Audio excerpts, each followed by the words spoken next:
नमस्कार मंडळी. सुरुवातीला तर आम्हा बांदिवडेकर कुटुंबियांतर्फे तुम्हा सर्वांना भाद्रपद मासी गणेश चतुर्थीच्या भावपूर्ण शुभेच्छा. बरं, आता आलाच आहात तर आमच्या मनी असलेले हे एक आर्ततेचे गाराणे ऐकून जावे अशी नम्र विनंती. तुम्ही साहेब ते गाणं ऐकलं आहात का हो? स्वर्गाहुनी सुंदर अमुचे हे कोकण. आणि त्यात सगळ्यात सुंदर काही असेल तर शतकांचा इतिहास वारसा लाभलेली निसर्गाच्या छायेत वसलेला जणू स्वर्गच म्हणजे आमची सावंतवाडी, बरोबर ना? आणि इथेच आहे आपले एक सुंदर असे रेल्वे स्थानक. दर दिवशी हजारो प्रवासी आपल्या स्वप्नांना पंख देण्याचा प्रयत्न करतात, आयुष्याचा प्रवास करत असतात. परंतु तुम्हाला काय वाटतं साहेब, सगळ्यांच्याच नशिबी ते येत असेल का हो साहेब? त्याचा आपण कधी विचार करतो का हो? आपल्या सावंतवाडी रेल्वे स्थानकाची दुर्दशा सर्वांनाच माहिती असेल. कित्येक जलद गती, मध्यम गती रेल्वेंना इथे थांबाच नाही.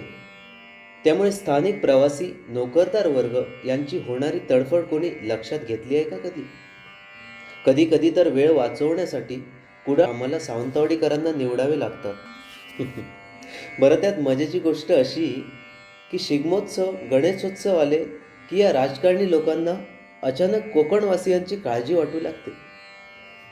2 ते 3 गाड्या स्पेशल नावाने सोडून लोकांचे जे सांत्वन करण्याचा ते प्रयत्न करतायत ना, ते कितपत तुम्हाला पटतंय हो?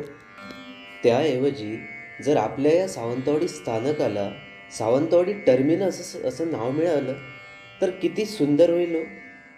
किती चांगलं वाटेल आम्हाला सावंतवाडी यांना. परंतु दुर्दैवाची गोष्ट अशी आहे की 10 वर्षांपेक्षा जास्त वेळ टर्मिनसचे भूमिपूजन झाले असून आजही प्रवाशांचे डोळे टर्मिनस कधी होईल कधी होईल याकडे लागून राहिले.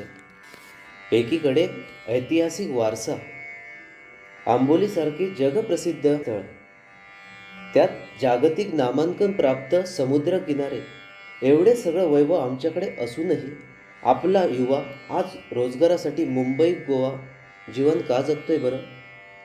टर्मिनस जर झाले तर अनेक पर्यटक सावंतवाडीत उतरतील.